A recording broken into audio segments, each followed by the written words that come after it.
أعوذ بالله من الشيطان الرجيم. بسم الله الرحمن الرحيم. ألف لام را، تلك آيات الكتاب المبين.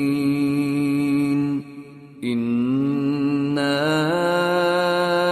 أنزلناه قرآنا عربيا لعلكم تعقلون. نحن نقص عليك أحسن القصص بما أوحينا إليك هذا القرآن وإن كنت من قبله لمن الغافلين. إذ قال يوسف لأبيه يا أبت إني رأيت 11 كوكبا والشمس والقمر رأيتهم لي ساجدين.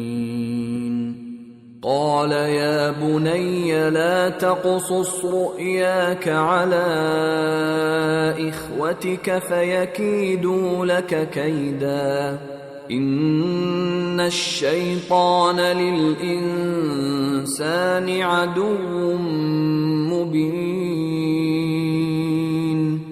وكذلك يجتبيك ربك ويعلمك من تأويل الأحاديث ويتم نعمته عليك وعلى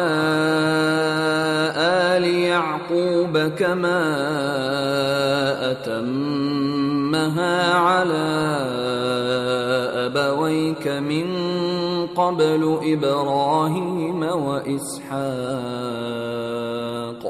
إن ربك عليم حكيم. لقد كان في يوسف وإخوته آيات للسائلين،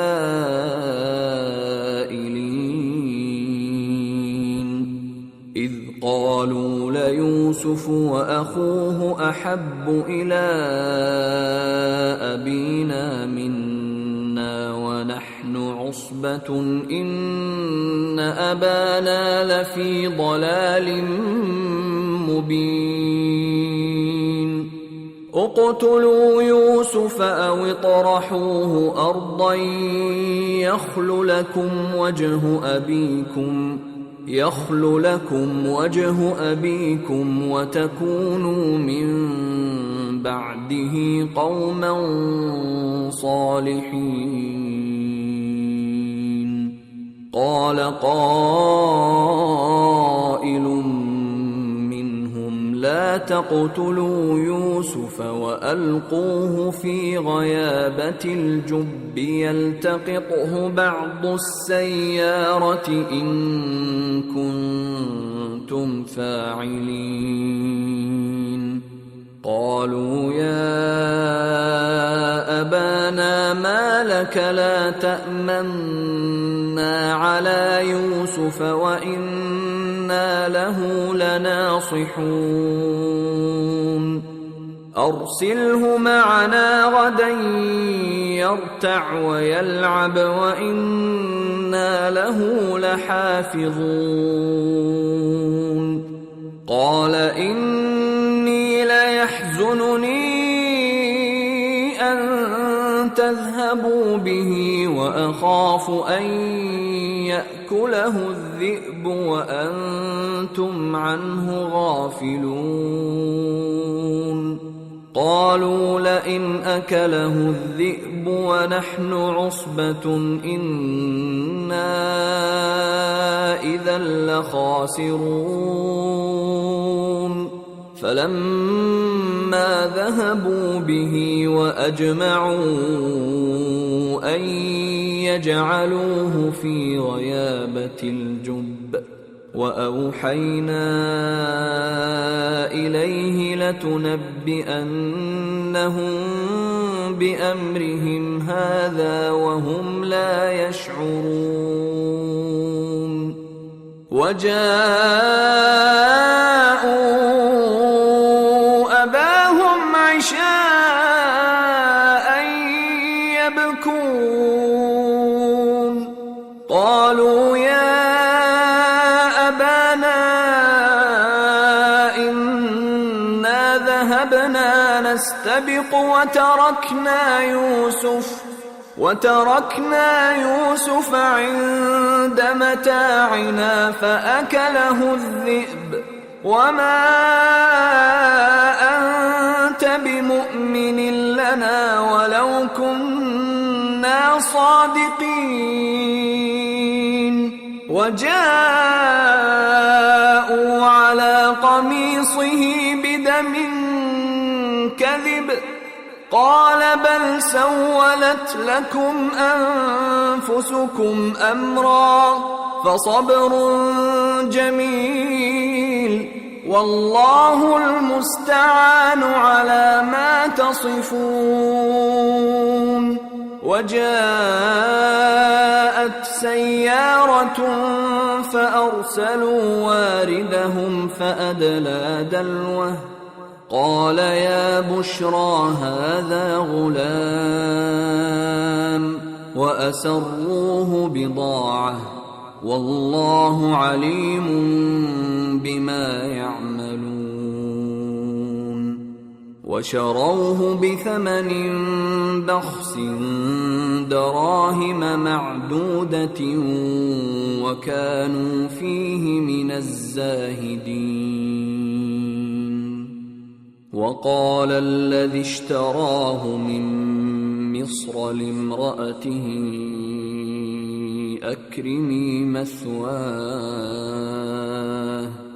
أكرمي مثواه عسى أن ينفعنا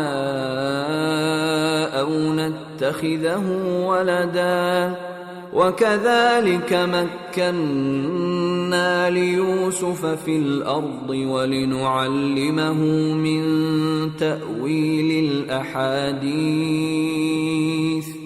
والله غالب على أمره ولكن أكثر الناس لا يعلمون ولما بلغ أشده آتيناه حكما وعلما وكذلك نجزي المحسنين وراودته التي هو في بيتها عن نفسه وغلقت الأبواب وقالت هيت لك قال معاذ الله إنه ربي أحسن مثواي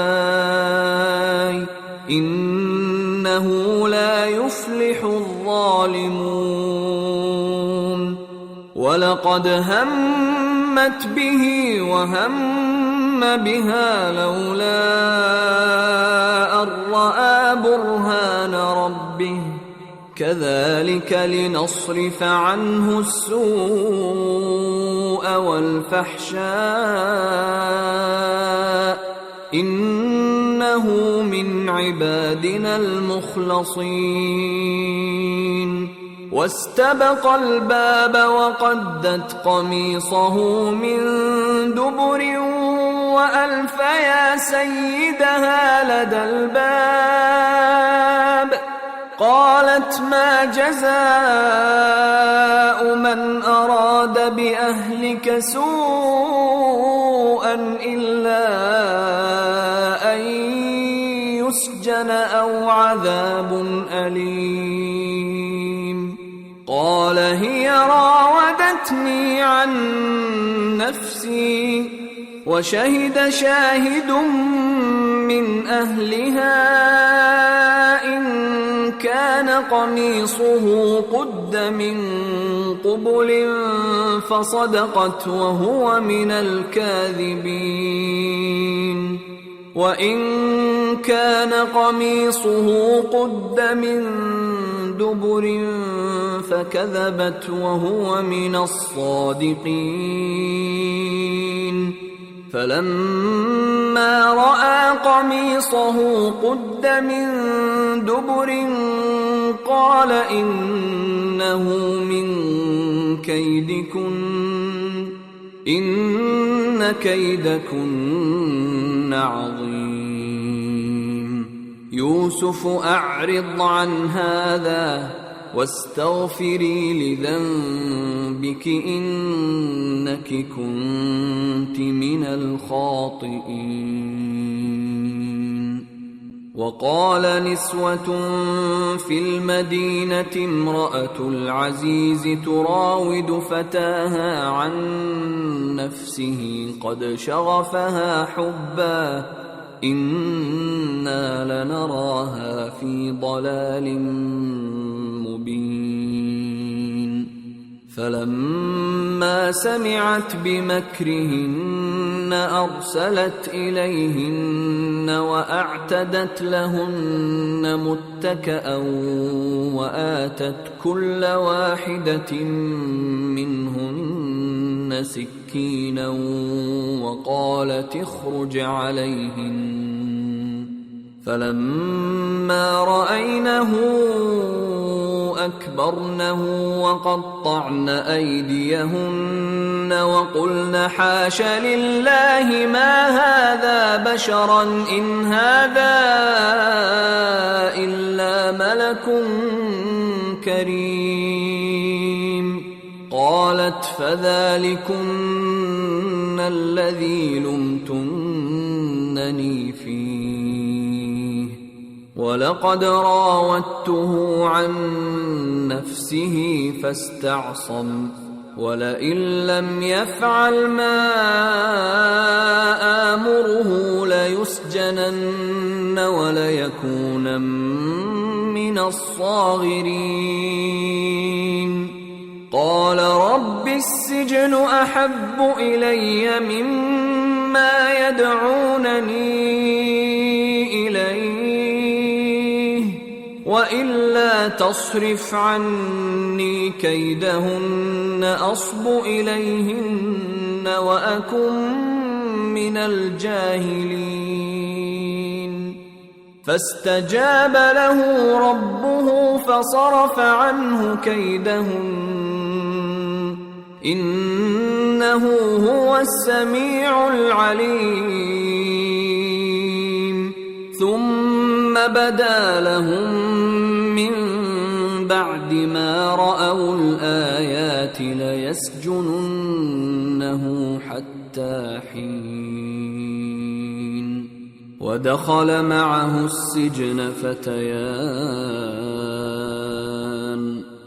قال أحدهما إني أراني أعصر خمرا وقال الآخر إني أراني أحمل فوق رأسي خبزا تأكل الطير منه نبئنا بتأويله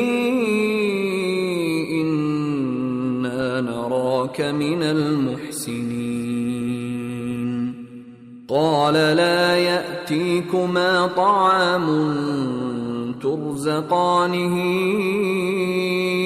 إلا نبأتكما بتأويله قبل أن يأتيكما ذلكما مما علمني ربي إني تركت ملة قوم لا يؤمنون بالله وهم بالآخرة هم كافرون واتبعت ملة آبائي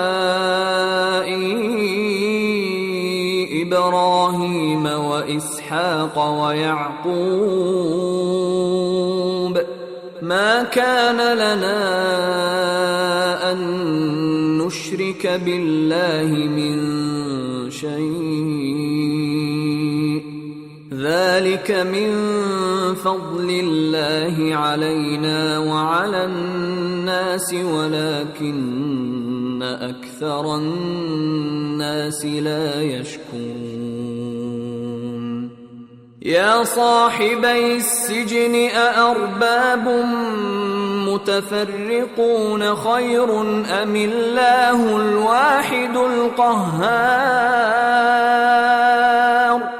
ما تعبدون من دونه إلا أسماء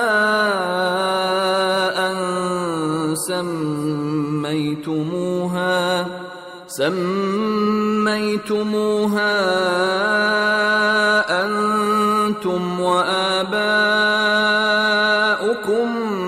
ما أنزل الله بها من سلطان إن الحكم إلا لله أمر ألا تعبدوا إلا إياه ذلك الدين القيم ولكن أكثر الناس لا يعلمون يا صاحبي السجن أما أحدكما فيسقي ربه خمرا وأما الآخر فيصلب فتأكل الطير من رأسه قضي الأمر الذي فيه تستفتيان وقال للذي ظن أنه ناج منهما اذكرني عند ربك فأنساه الشيطان ذكر ربه فلبث في السجن 9 سنين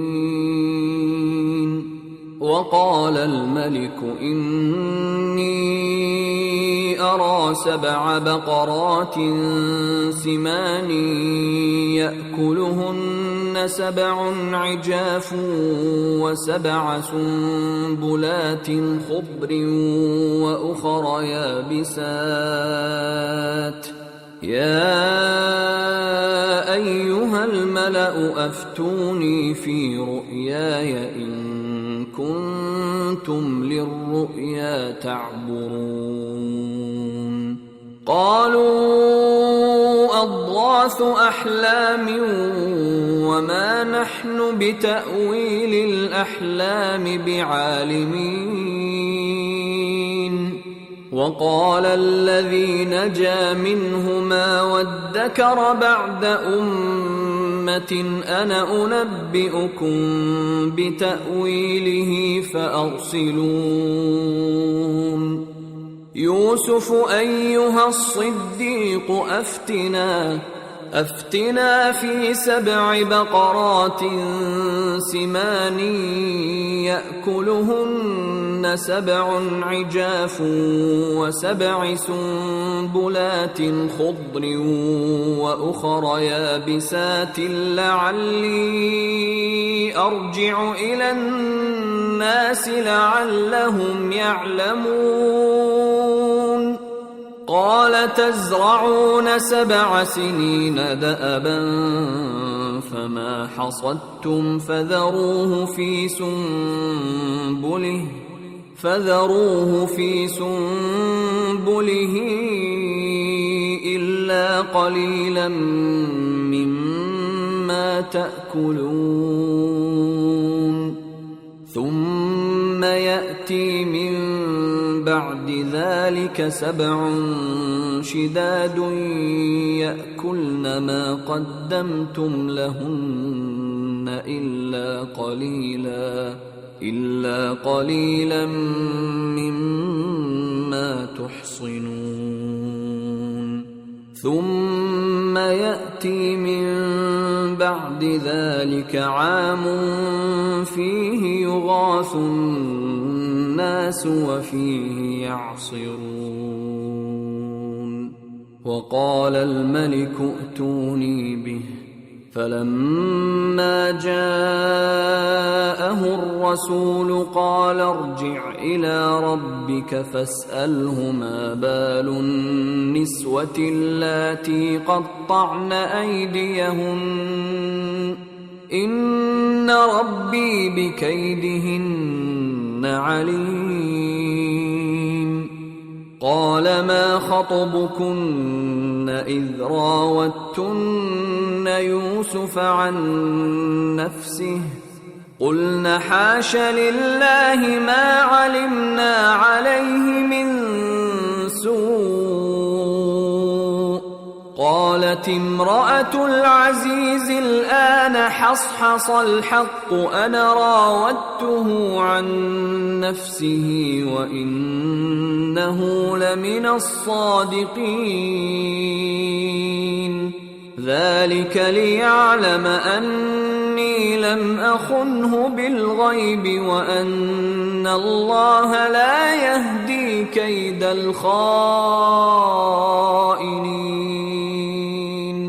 وما أبرئ نفسي إن النفس لأمارة بالسوء إلا ما رحم ربي إن ربي غفور رحيم.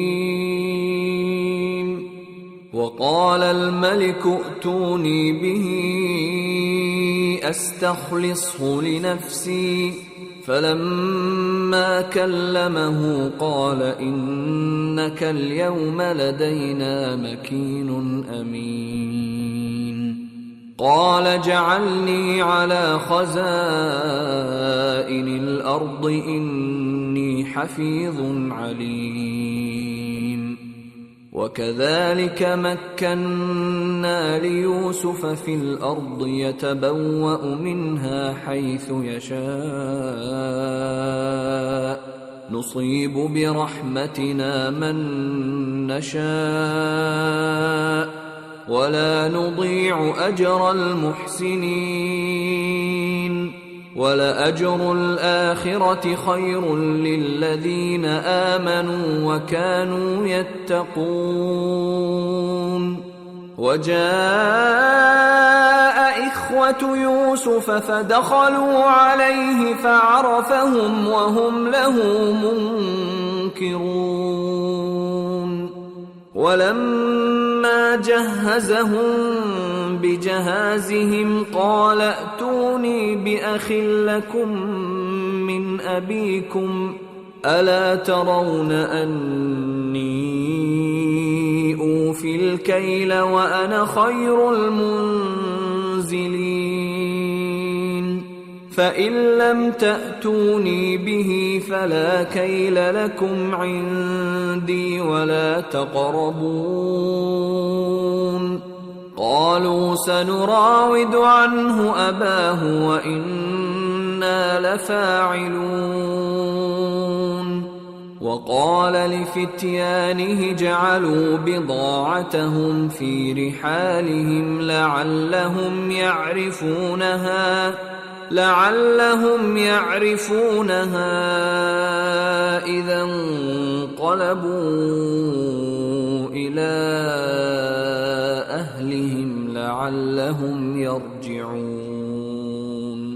فلما رجعوا إلى أبيهم قالوا يا أبانا منع منا الكيل فأرسل معنا أخانا نكتل وإنا له لحافظون.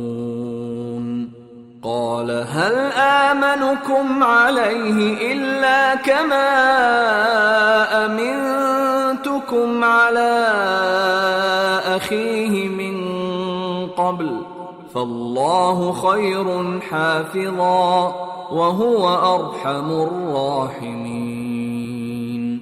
ولما فتحوا متاعهم وجدوا بضاعتهم ردت إليهم قالوا يا أبانا ما نبغي هذه بضاعتنا ردت إلينا ونمير أهلنا ونحفظ أخانا ونزداد كيل بعير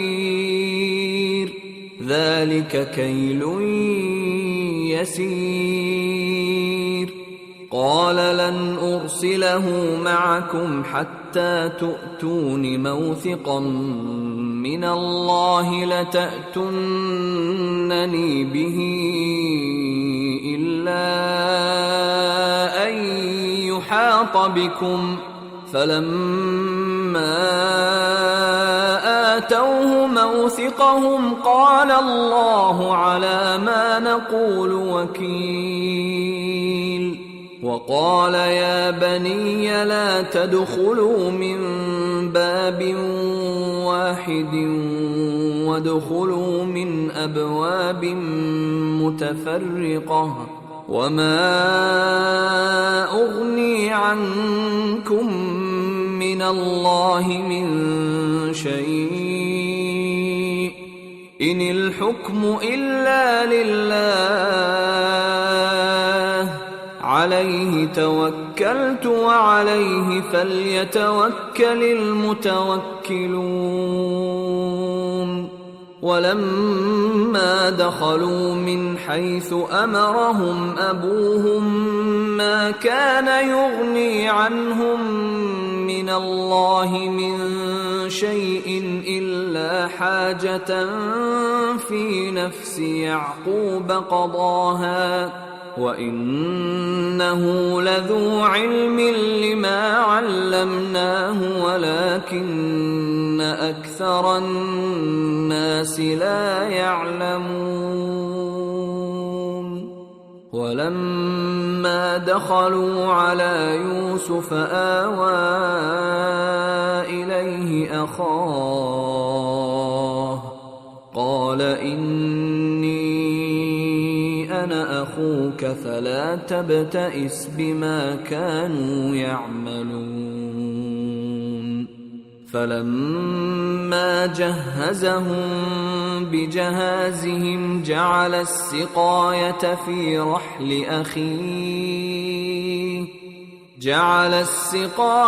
في رحل أخيه ثم أذن مؤذن أيتها العير إنكم لسارقون.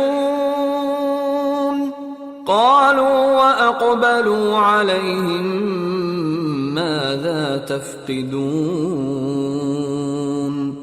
قالوا نفقد صواع الملك ولمن جاء به حمل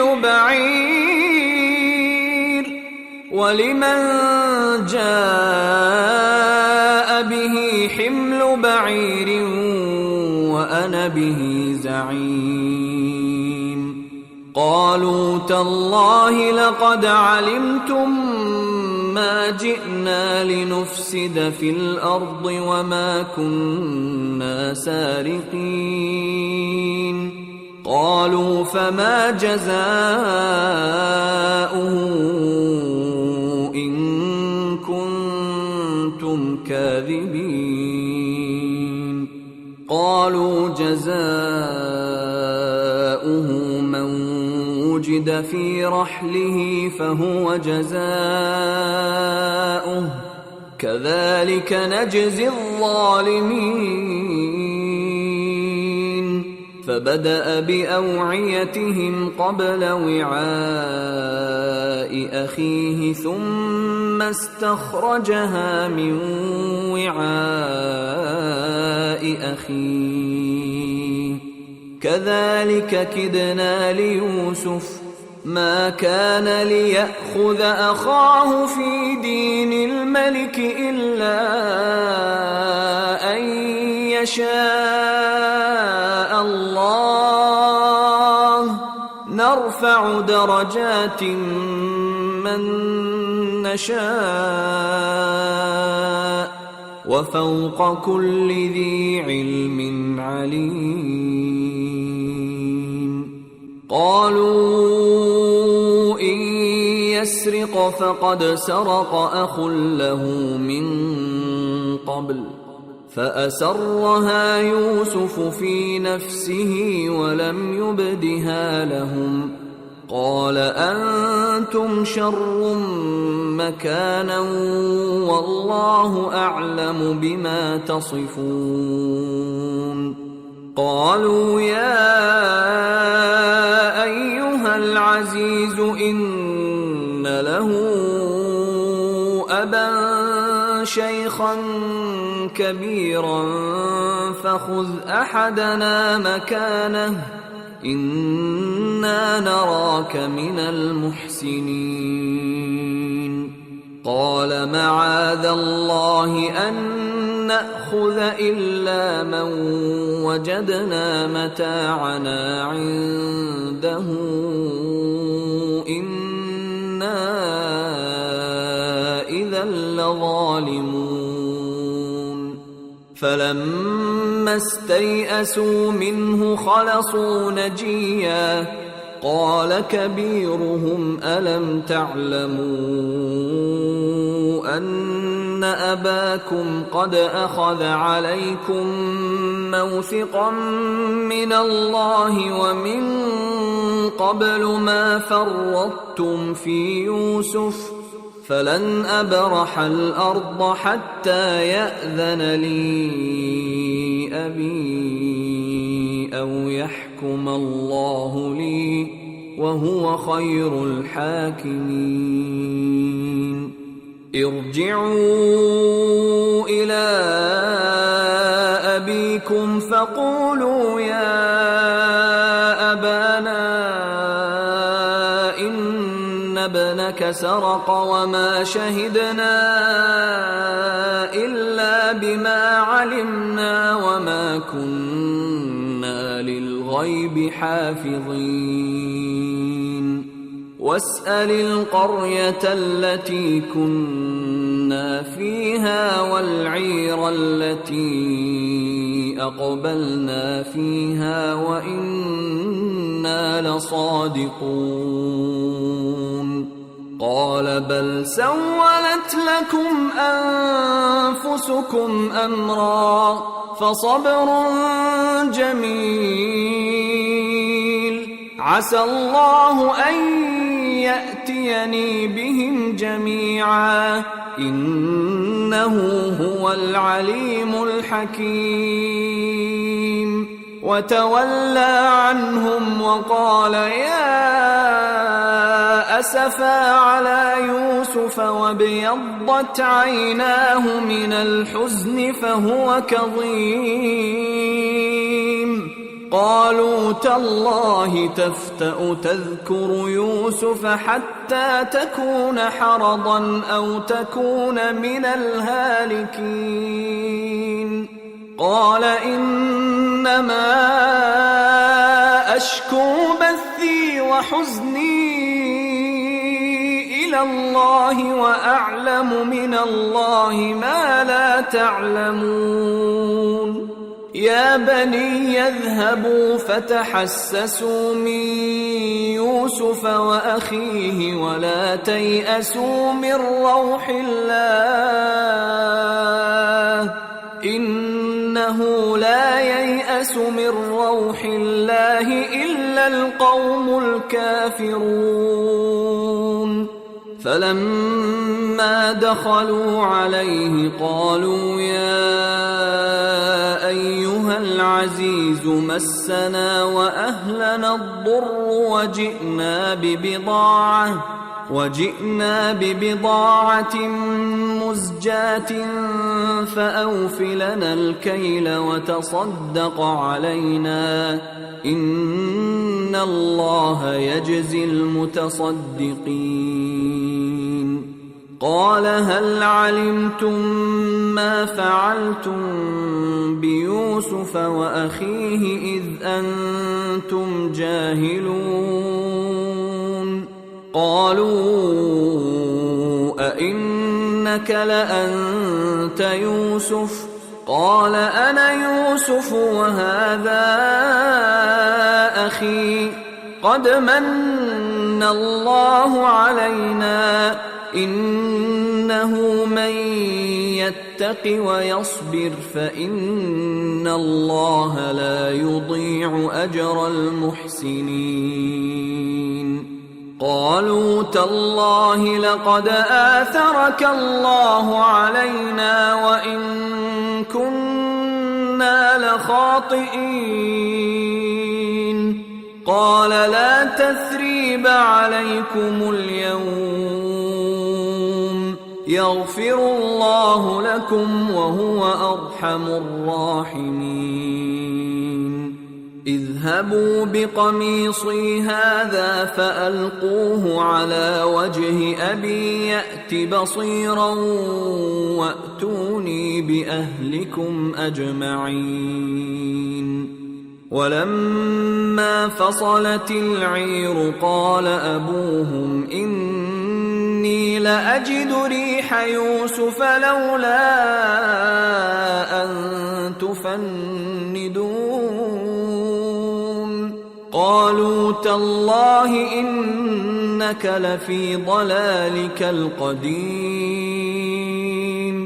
فلما أن جاء البشير ألقاه على وجهه فارتد بصيرا. قال ألم أقل لكم إني أعلم من الله ما لا تعلمون. قالوا يا أبانا استغفر لنا ذنوبنا إنا كنا خاطئين. قال سوف أستغفر لكم ربي إنه هو الغفور الرحيم. فلما دخلوا على يوسف آوى إليه أبويه وقال ادخلوا مصر إن شاء الله آمنين. ورفع أبويه على العرش وخروا له سجدا وقال يا أبت هذا تأويل رؤياي من قبل قد جعلها ربي حقا وقد أحسن بي إذ أخرجني من السجن وجاء بكم من البدو